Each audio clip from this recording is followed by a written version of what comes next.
ართულია რა ადამიანი ქცევები, ეთიკა ისეთ რა ძნელია. ეთიკას სოფხელობა განაპირობებს და მე უამრავი მიმდინარეობა ეთიკის ისტორიაში. ხო, ერთი კი არ არის. აი მარქსისტული ეთიკა განსხვავდებოდა. მაგალითად არის პრაგმატისტული ეთიკა. ხო, არჩევ როგორც იდეალისტურს, ასე მატერიალისტურს.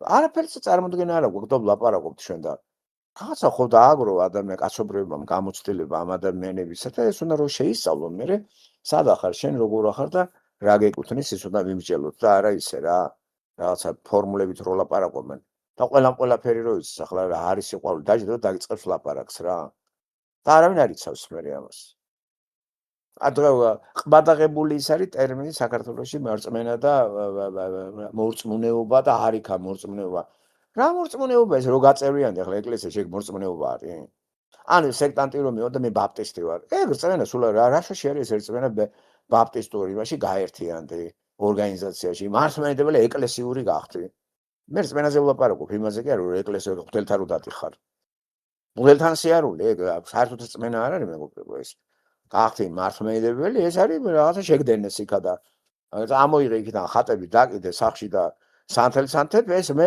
ეს რწმენა კი არ არის კაცო მე რწმენა მაინტერესებს სად არის რა გწამს და რატო გწამს ხო რწმენაზე აგერ ღმერთი გველაპარაკება და აგერ არის რწმენის ადამიანები რა შეცდომებს უშვებდნენ ბიბლიაში ხო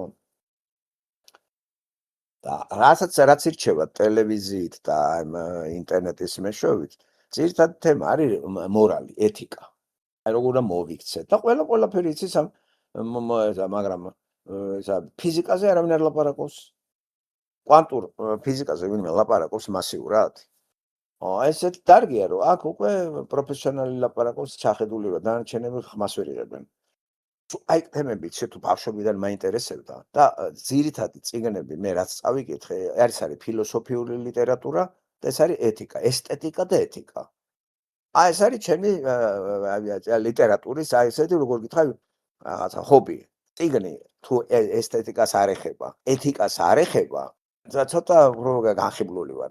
ხატული ლიტერატურა გასაგებია, ხატული ლიტერატურა არის ამბების თხრობა მწერლის მიერ. ზოგი კარგად ყვება, ზოგი ცუდად ყვება.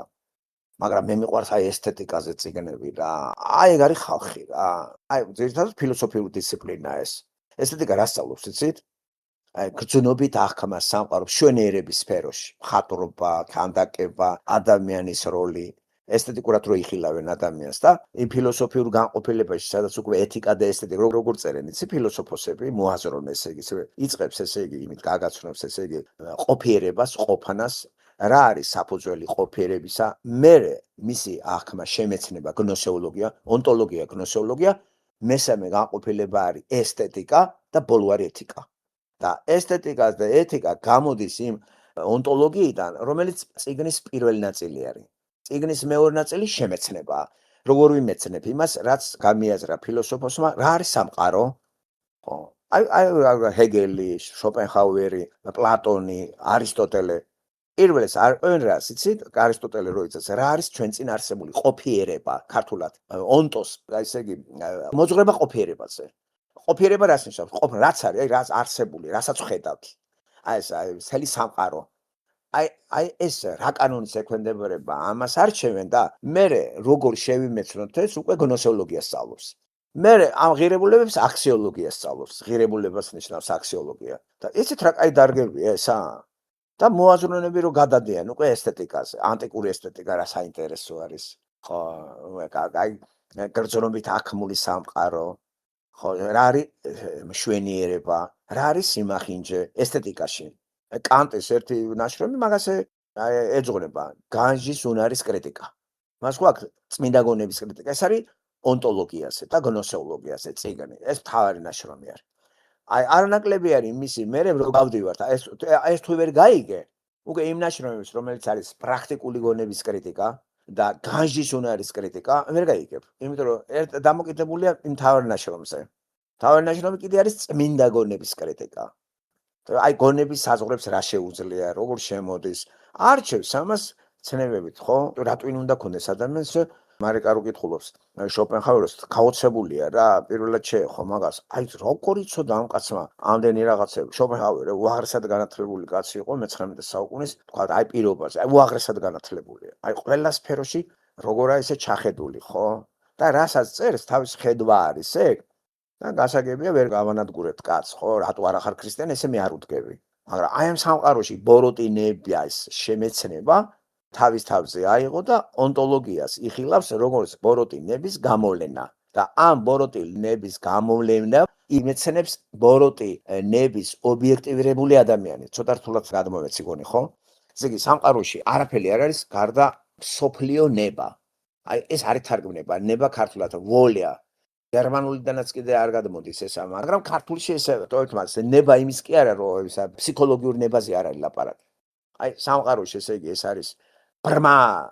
ნება აბსოლუტური კაგები და მთელი სამყარო არის ობიექტივირება ამ ბოროტინებისა საფეხურებად და ადამიანი არის ამ ბოროტინების შემეცნებელი და ობიექტივირებული და ეს ბოროტინება ადამიანში რო არის აქედან არის ადამიანი ცუდი და რო იტანჯება და მთელი მისი ფილოსოფია არის ამ ბოროტინების შემეცნება როგორ შემეცნოთ და როგორ მოხდეს ბოროტინებისგან განთავისუფლება აკი გაიხარდა შოპენჰაუერი და გამოსავალს ვერ გთავაზობს. აღწერით კი აღწერა, მაგრამ რა თქმა უნდა ამის აღწერა უცებ ბიბლიაში წერია, არა აბსტრაქტულად, არამედ სპირონულად, სატანა მოწინააღმდეგე.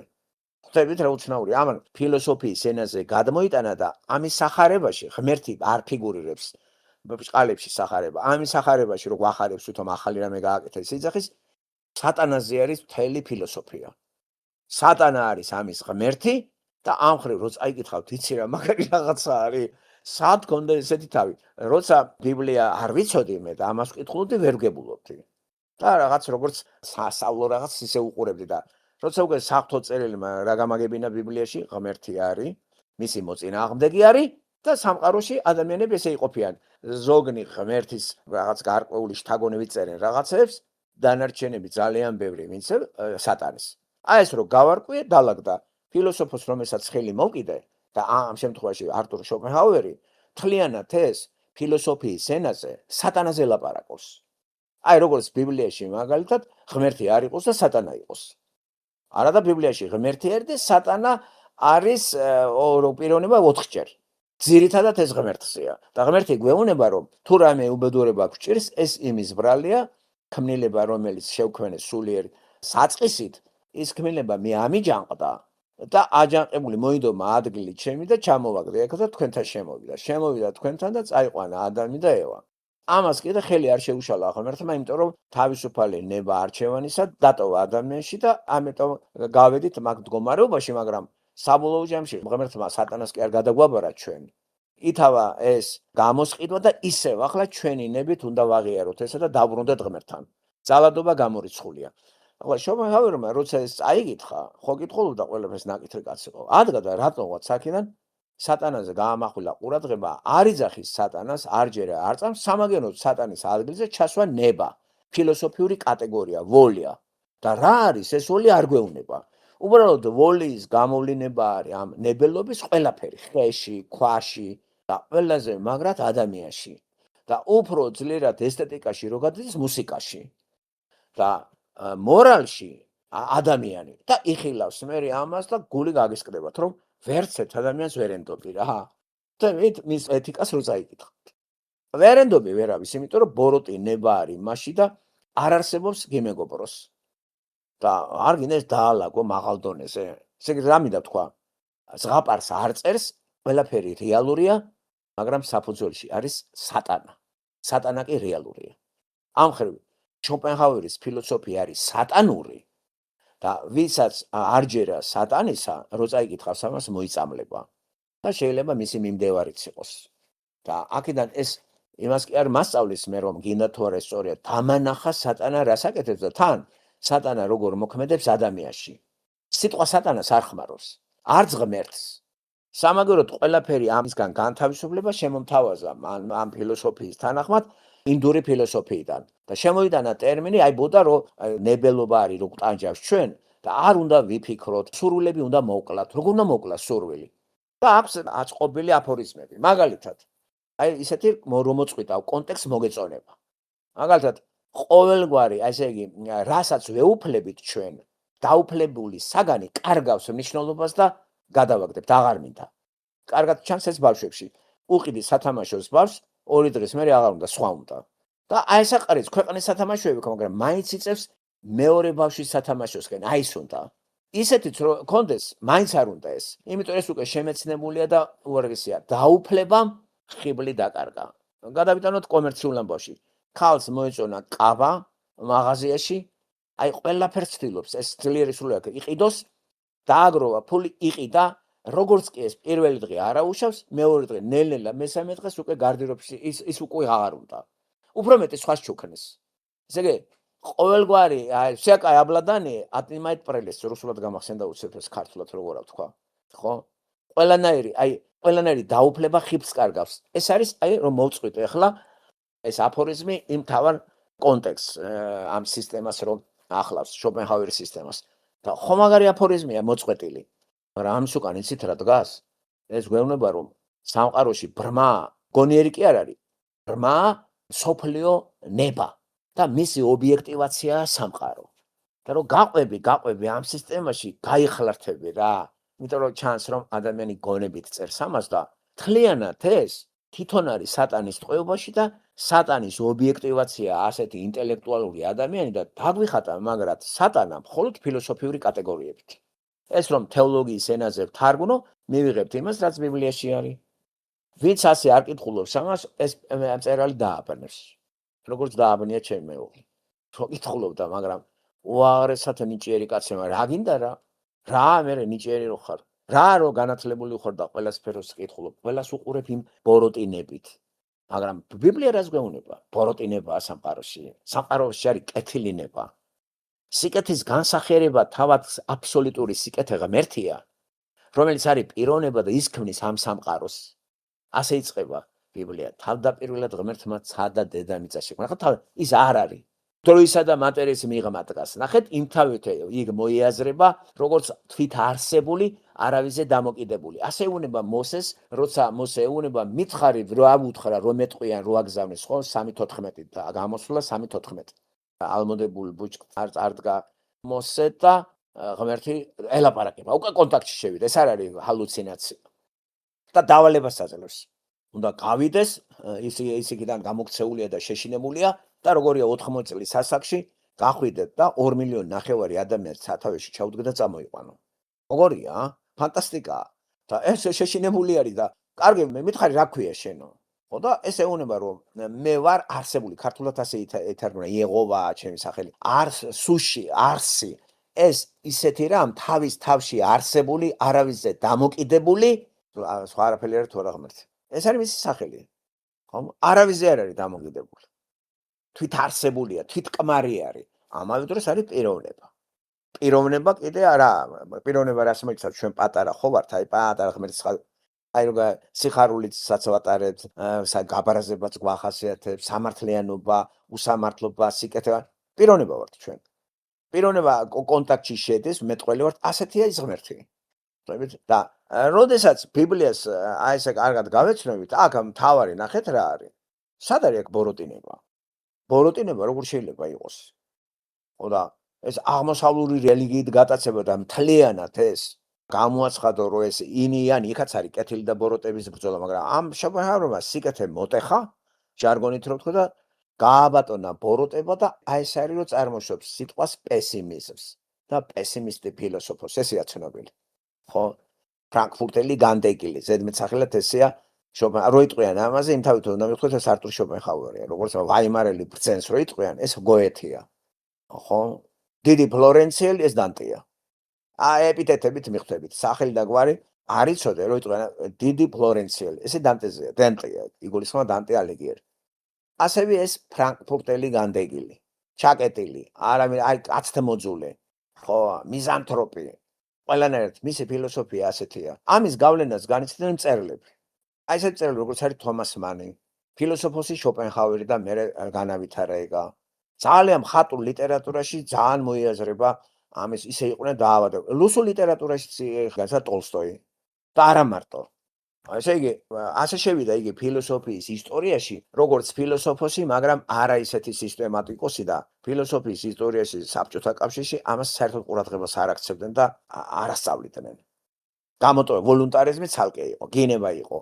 ამ დროს სატანა ხო არ არის. და თუ არ არის, მაშინ ეს კაცი რაზე წერდა? ფილოსოფიის კატეგორიებში კიდევ მეორე ჩამოასხა ეს. ეს ნებელობა რა არის? ლაპარაკობს ნებელობა.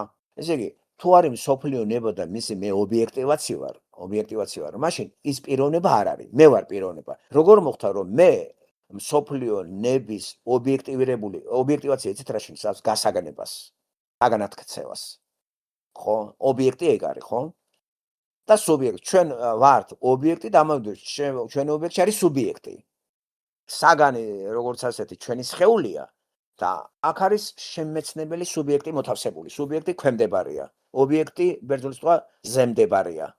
ხო და აი ეს რომ მელაპარაკება ასე შოპენჰაუერი, ხვდებით, ხო ძალიან გამიტაცა შოპენჰაუერმა, მაგრამ იცი რა არის თუ ჩაგივარდოთ, ხო არ მინდა რომ მოიწამლოთ. აი, უცებ მართლა საწამლავი მწერალი არის, იცით როგორ მოგწამლავთ ეგა? სატანამ როგორ მოატყვა და მოწამლა ადამიანდება? მოატყვა. ხო, თან კიდე რაღაც სრუის შემოდის, იცი რომ ნახე ცხოვრება რა, პესიმიზმია ცხოვრება? უიმედობაა ცხოვრება? კი, ღმერთის გარეშე კი. და ამასთან ღმერთი არ ფიგურირებს. ღმერთი შოპენჰაუერისთვის არ არსებობს და ეს სოფლიონება ვინ გააჩინა? თავისთავად როგორ იყო? ამ კითხვაზე ის პასუხს ვერ ცემს. თან კიდე ამ ბოროტინების თანახმად თვითმკვლელობაც გამორიცხულია. თვითმკვლელობა მოიკლა თავი, ეს არის ნების დამტკიცება. შოპენჰაუერის თქმით, თავს ვინც იკლავს, ის ამტკიცებს ნებელობას სიცოცხლე უნდა. სიცოცხლე კი ტანჯვაა. ტანჯვიდან გაქცევა კი როგორ მოვახდინოთ? შემოყავს ინდური ფილოსოფია და რელიგია და კვიეტიზმი. აი ესეც რომ ჩააქრო ნება. როგორ უნდა ჩავაქროთ ნება? სურვილი. აი თქვენ შეგიძლიათ რომ რა სურვილებიც გაქვთ, იმაზე ვარი თქვათ? რანაირად? ჩვენ ადამიანები სურვილები გვაქვთ, ხო? სურვილი აუცილებელი ადამიანს. სურვილი არა გაქვს, შეიძლება ადამიანი არ ახარ. მუდარი ხარ. ამიტომ როგორ მოხდეს ახლა ჩემი სურვილების, აი მაგალითად მტანჯავს სურვილი დაუფლებისა, თქვათ, აი რომელიღაცა თქვათ რა თქვათ, აი თქვათ მანქანის, ხო? ეს სურვილი მტანჯავს. დაუფლების სურვილი. ვერ ვეუფლები ამას, არა მაქვს შესაძლებლობა. აი ახლა ეს სურვილი მე როგორ მოკლა? შოპენჰაუერს რომ მივაკითხოთ, აი როგორ მოკლეს სურვილი? მე აი მტანჯავს დაუკმაყოფილებელი სურვილი. რომ დავიკმაყოფილო, შოპენჰაუერი მეუბნება, მაინც დაიტანჯები. იმიტომ რომ დაიკმაყოფილებ ამას და განხილვას მეიღებ. იმიტომ რომ ყველანაირი დაუფლება წარმოშობს განხილვას. მაგრამ მართლაც ესეა. ეს ნამდვილია. ფსიქოლოგია ამას ვერ ეტყვირებს, ფსიქოლოგიურად ყალბია. იმიტომ რომ ეს რეალობას ეხება და სატანა ხო რეალურია. თუ რეალურია, ამის ნაწერებიც რეალურია. მაგრამ ნეგატიური გაგებით და არაფერი ჭუისასწავლებელი არ არის ჩემთვის. ამას პრაქტიკაში ვერ გამოვიყენებ, შემაშინებს. ამის მიდგომით ადამიანს ვეღარ დაველაპარაკებ, შემაშინებს. წარმოიდგინეთ, გავიზიარო ეს და თქვენში არის ბოროტინება. ბოროტინება როა, მაშინ გამოდის მეგობარი არ ახარ, ვერასოდეს ვერ იქნები ჩემი და მუდამ საჭიროების ქვეშ ვარ თქვენთან ურთიერთობაში, რომ რამე არ შემემთხვას. ამიტომ მე თქვენთან არ მინდა ურთიერთობა და ვარ მარტოსული. ამიტომ იყო შოპენჰაუერი სულ მარტო. არავის არ ეკარებოდა, დედამისაც კი. უცნაურია, ხო? აი ესეთი ადამიანებიც არსებობენ. მაგრამ არ არის უცნაური, როცა საფრთხო წერილი მეუბნება, ღმერთის მოწინააღმდეგე სულიერი არსება, მოწინააღმდეგე, სატანა, ქართულად მოწინააღმდეგე, რომ რეალობა არის. აი ეს აღწერა მან ფილოსოფიის კატეგორიას. და სამყაროს შექმნაც კი სულ ამას დაუქვემდებარა. ამ ეგრეთ წოდებულ სოფლიო ბოროტნებას და მისი გამოვლენა მთელი სამყარო და ბოროტინება იმეცნებს თავის თავს და მე აქ მიყენებს და მე რომ მიყენებს კავშირი როგორია ჩემსა და მას შორის. თუ ჩემში ბოროტინება არის ის პატარა მოცულობით, ეხლა როგორ მოკლა მე ეს? და აი აქ შემოაქვს სახსნა თვითონ ფილოსოფია ინდური. და გარკვეულად მაგი უფრო ევანგელისტი ინდური ფილოსოფიის იყო. და როგორ მოვახდინო ეს აი როგორ? ჩემი ნების გამოვლენა, აი მე რა მელოდება სიკვდილის მერე. ეს ბოროტინება არ კვდება. ეს ხო იდეალიზმი არის. ეს არ არის მატერია. მატერია იხსნება, მაგრამ ამ ჩემს სხეულში თუ ბოროტინება არის, ამ ბოროტინებას რა ქცევაში გადავაგდო? აი აქ გაეკვეხა შოპენჰაუერი ჩემ კითხვებზე, როცა ვკითხულობდი და ძალიან შემეცოდა ისე რა. დიდია ქრისტეს უპირატესობა და ბიბლიის. როცა ბიბლიას წაიგითხავთ და გაგიჩნდებათ ზვალმრიში, ასეთი წიგნები კი აღარ დაგაბნებთ თქვენ. წაიგითხავთ, გაიანალიზებთ და გვერდზე გადადებთ და გარკვეულად დაგენანებათ, რომ ასეთი გენიოსი კაცი. აი ეს ამას რო წერ, აი ამაზე რა თმიდა სატანის არსებობა აღარ წერია ბიბლიაში მოკლედ. მაშინ დაჯდებოდა ღმერთი და მოგვიყვებოდა სატანაზე ყველაფერს. იგი თავის თავზე გველაპარაკება. რა თმიდა სატანა? უფრო ამან არ უნდა დაგაინტერესოს? აი ეს უნდა და ამან უნდა დაგაინტერესოს. ამ მხრივ პლატონი აი წარმართი ფილოსოფია, მაგრამ დააკვირდეთ წარმართი ფილოსოფოსი პლატონი სიკეთეზე ლაპარაკობს, დააკვირდეთ ზოგადი სიკეთე.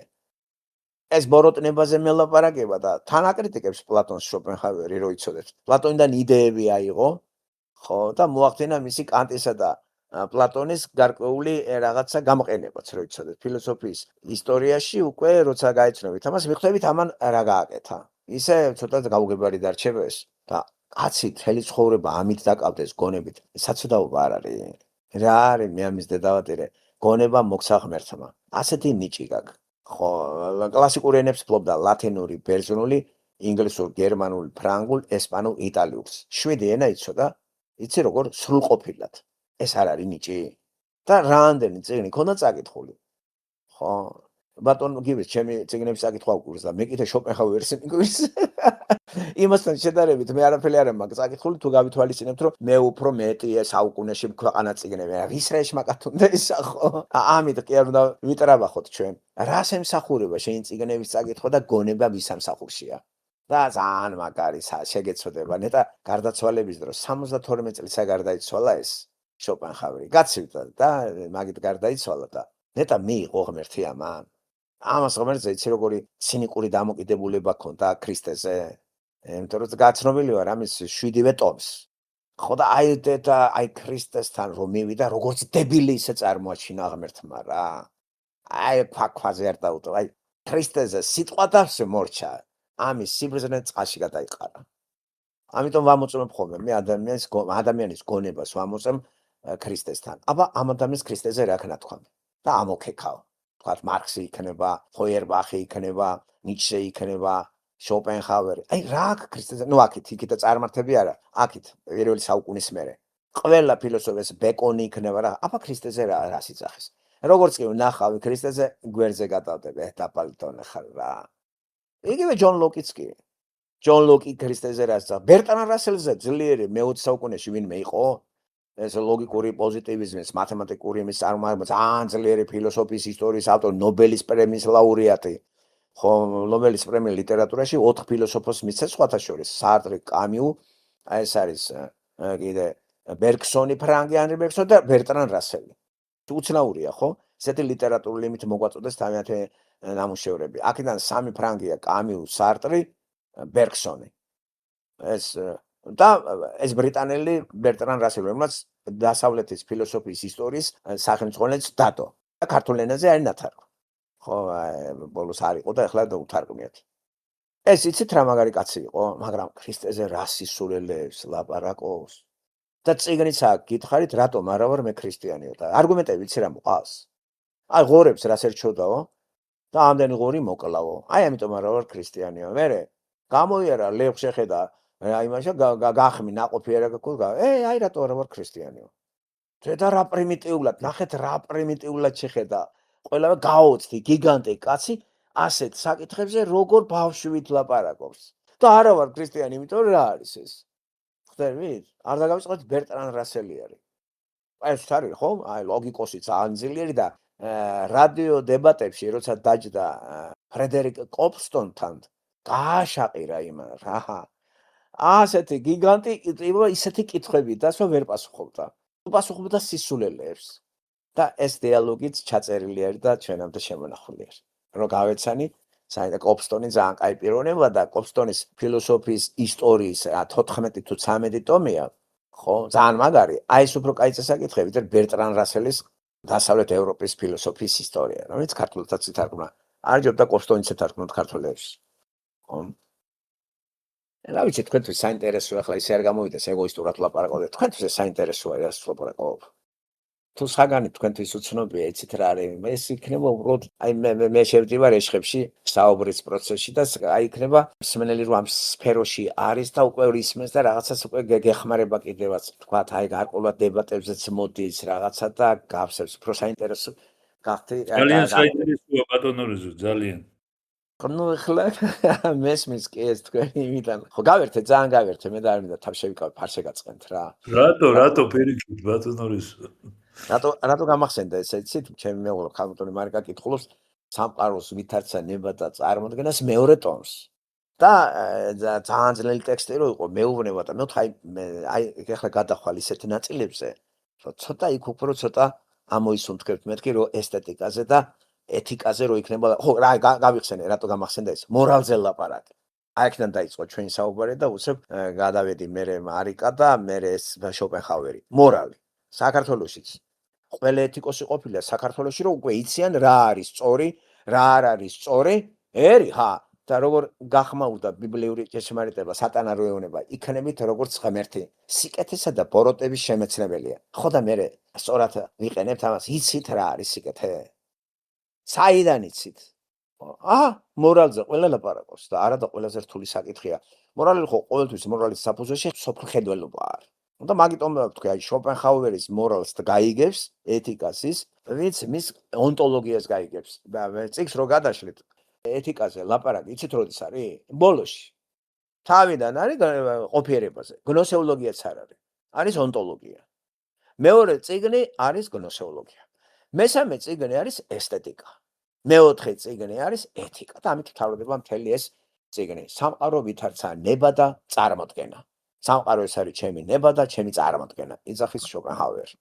და რა კარგი გონება ქონდა ისე რა. და ახლა კი მე ღმერთს მადლობა რომ ასეთ წიგნებს მაგებინებს ეგა და კარგად მიუჩენ თავის ადგილს რომ არ მომწამლოს და არ ავყვე ამაზე, არ დავიწყო ამის გამეორებები და არ იქა ის წავიკითხო და მიგოხდა პურწავოთ, ხო?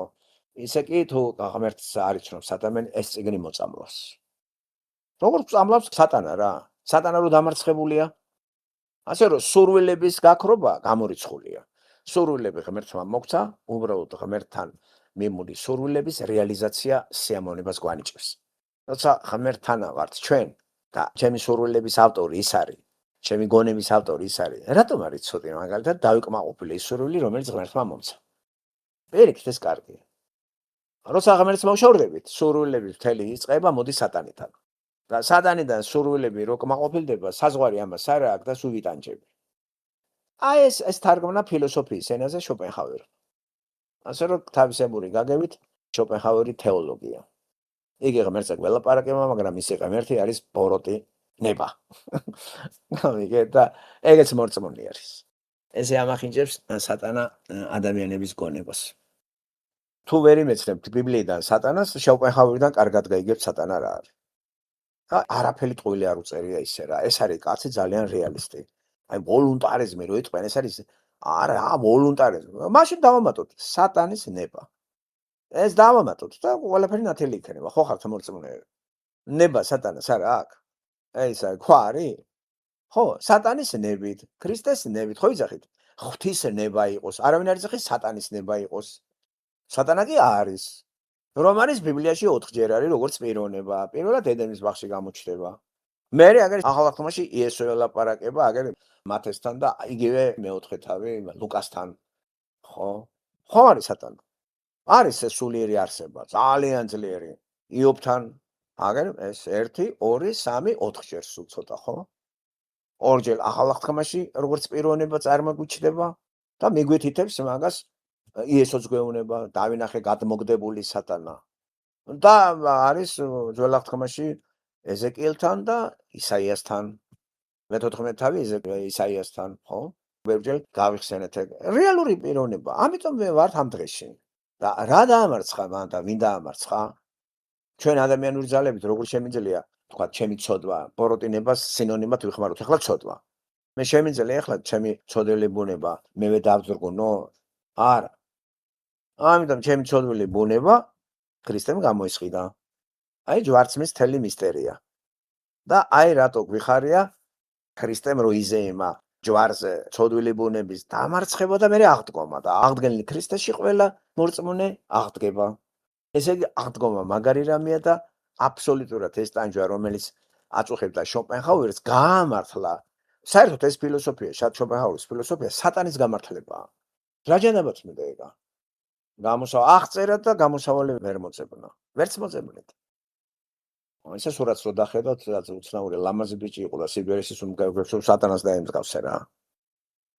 წარმატებასაც როცა მივახცევთ ხოლმე, რაღაც წარმატებას იცი თითქოს აი იმავე წელს რაღაცნაირად როგორ არის თუ мотиваცია კიდე არ იქნა რაღაც აი კლიანად გავიხიბლებით რა მთელი ასეთ მაგალითები უფრო ადვილია თქვენთვის მაგალითად საქართველოში არის პიროვნება ცუდად ოცნებობს ამერიკაში წასვლას ოცნებობს როგორც იქნა რაღაცა მოყიდა რაღაცები აიღო ფული გააკეთა ეს რაღაცა და წამოვიდა ამერიკაში ხოხვით გადმოვიდა ამათონო ამერიკაში არის რაზედაც ოცნებობდა აი მიღწეულმა მიზანმა გამოაშკარავა არარაობა მისთვის ეს და ძალიან ცუდად გახდა. ახლა რა სიტყვის? მან ოცნებობდა რომ ჩაიღწია ამერიკაში და როგორც კი მიაღწია ამას ამ მიღწეულმა ამ საქმემ გამოაშკარავა არარაობა. ესე რომ თარგმნოთ შოპენჰაუერის აზრს, ეს იმის პერიფრაზირება გავაკეთე. მიღწეული მისწრაფებები გამოაშკარავებენ მის არარაობას. ძალიან მერს ეს ემართება. და აღწერა, რომელიც აი ამ მოვლენების აღწერა არის ამ წიგნში, მეც მაინტერესებს რა მეშველება. მე რას ვთავაზობ, მაგალითად, სიკვდილის მერე რა არის? შიგადაშიგ მე ასწორებდა ესა და ეს შოპენჰაუერი და მე დამატებების სახით მეორე ტომიც გამოსცა 20 წლის მერე. და პირველი ტომის განმარტებებად აქცია მეორე ტომი. ქართველებს ორივე უთარგმნიათ სხვათა შორის. ერთი ვიქტორ ცხილაძემ თარგმნა, რომელიც გარდაიცვალა და მეორე ტომი ქალბატონმა თარგმნა. ხო, თარგმანი კი რა ვიცი, თუ შოპენჰაუერს ვერ გაიგებ, ვერ თარგმნი რა. ვერ თარგმნი. იდეასთან თუ ახლოს არ ახარ, ვერ გაიგებ. და ალბათ ეს ართულებს მე ქართულში რო გადამოდეს ეს რა არის. ხო, ეს რა გესმოდეს რაზია ლაპარაკი. იქა და მეც ქართული, აი მე მით დავალაგოთ ეგა და პირდაპირ თარგმანებს კიდე რა მოაქვს არ ვიცი. საერთოდ შოპენჰაუერი ამ ქალბატონმა იცოდა რო თარგმნა, რაზე წერს ეგ? ვინ არის ეს ტიპი? ისე სხვათა შორის ქრისტიანმა უნდა თარგმნოს ესეთი წიგნები, მით უმეტეს ხო? და უფრო კარგად იქნება გერმანულიდან ქართულზე ეკვივალენტებს მოვძებნით, თუ ვერ მოვძებნეთ ქართული სიტყვა კომენტარებს დაურთმევთ და თან ისეც უნდა მივანიშნოთ, რატო თარგმნით ქართული სივრცეში ამას, რისი მომცემია. ეხლა ამისი თქვათ დადებითი რა არის? დადებითი რა არის? მაშინ სისულელია დავწვათ არა, ვინაიდან არის? აი ყურე რა ვის დაუპირისპირდა გეტყვით ახლა ეს თავის ნაშრომით. მე-19 საუკუნეა. ხო, მე-19 საუკუნეარი 1860 წელს გარდაიცვალა. 1788-ში დაბადებული. და 60-ში გარდაიცვალა. რატო უსმევ ხას 60 წლებს? ამ დროს მოღვაწეობს ჰეგელი. ძალიან აღტკინებულია კაცობრიობა იმ აღმოჩენებით ჰეგელის იდეალიზმი რო არის ობიექტური და მისი ლოგიკა. ხო, მისი ბიბლიური სამება ლოგიკის სფეროში, თეზა, ანტითეზა, სინთეზი. და ამ ფილოსოფიით, ამ ობიექტური იდეალიზმით ჰეგელი ამართლებს მოქმედ პოლიტიკას და მოქმედ მთავრობას და საერთოდ მისი დიალექტიკა საფუძვლად დაედო მარქსიზმს და ამოატრიალეს და მე მივიღეთ უბედურება საბჭოთა კავშირის გაგებით აზროვნების უბედურებას ვიძახი. აზროვნება, რომელიც ახლა მოყვება როგორც ყოფილ საბჭოთა ადამიანებს და ეს აზროვნება ვერ მივატოვეთ რატომღაც. და ეს ქრისტე რაში გეხმარებათ მე არ ვიცი, ისე მაინც კომუნისტურად აზროვნებს ყველა. ხო და ამის დადებითი ის იყო, რომ დაუპირისპირდა ეს მატერიალიზმს. მატერიალიზმის აბსოლუტიზმს დაუპირისპირდა ნება. და ეს არის მისი გარკვეული დადებითი მომენტი ფილოსოფიის ისტორიაში. როცა ერთი აზრი გაბატონდება, ის ძალიან ცუდი არის. ჰეგელი გაბატონდა, ეს მართალია ამას ყურადღებას არ აქცევდნენ, მაგრამ მე-20 საუკუნის დასაწყისში უკვე ეს მოდურ ფილოსოფოსად იქცა. და ეგრეთ წოდებული ყურადღება გაამახვილა ყველა, მაგალითად ფროიდმა. ხედავ და ფროიდმა გვიან რო წაიკითხე, რა თქვა იცი? ეს რო ადრე წამეკითხა შოპენჰაუერი, ამებს ხوار დავწერდი ამდენი ვიწვალეო. მაგრამ ამას ჩემს ადრე დაუწერია, ეს რა არის? არაცნობიერი, მისი შოპენჰაუერის ტერმინებია შეცვლილი იმის ფროიდთან. არაცნობიერი, ქვეცნობიერი, ცნობიერი, აი თლიანად ეს არის ბოროტინების დაქუცმაცება სამი ნაწილად ფროიდთან. იმიტომ რომ ფროიდთან ადამიანი ბიოლოგია ბიოლოგიური არსება, როგორც შოპენჰაუერთან. და ცხოველებისგან ესენი არ ასხოვებენ ადამიანს გარდა იმისა, რომ მეტყველები არიან. და საფუძვლად ნახეთ, გინდა არ გინდა დარვინის თეორია. ხო? და დარვინზე ამას სწორი წარმოდგენა ჰქონდა, ერთსაც და მეორესაც რო იცოდეთ. ერთიც და მეორეც ანტიქრისტიანები არიან. ქრისტეს არ იღებენ როგორც ღმერთს. და ორივე ტრაგიკული პიროვნება იყო თუ დამეჯერება. განსაკუთრებით ფროიდი. ხო, არა გავიწყებთ, რომ მაგა გაგრძელება ჰპოვა შოპენჰაუერმა ნიცშეში და თანამედროვე აზროვნება, მსოფლიოს აზროვნება 200 წელიწადია მიემართება ამ 4 მოაზროვნით, როგორც გითხარით. დარვინი, მარქსი, ფროიდი და ნიცშე. ნიცშე, შოპენჰაუერი გადამუშავებული ნიცშე არის და წინ წასული ძალაუფლების ნება. აი ეს 4 მოაზროვნე არის დღესაც რომ ყარდა ვერან ვერ დაანგრია ჯერ 200 წელიწადი ესენი არიან დომინანტები. მანამდე პლატონი იყო და პლატონური იდეა და არისტოტელე მოდიოდა, ხო? მე-19 საუკუნეში ეს გაბატონდა და ყველა უმაღლეს სასწავლებლებში ყველგან, ყველაფერში ესენი არიან დომინანტები და ამის გამოვლენება სხვა დისციპლინები რო იცოდეთ. როგორ ხდება ეს ავტომატურად, იმიტომ რომ ესენი 4-ვე ებრძვის კრეაციონიზმს. დარვინიც, მარქსიც, ფროიდიც, ნიცშე. ეს 4-ვე არის სატანის სამსახურში.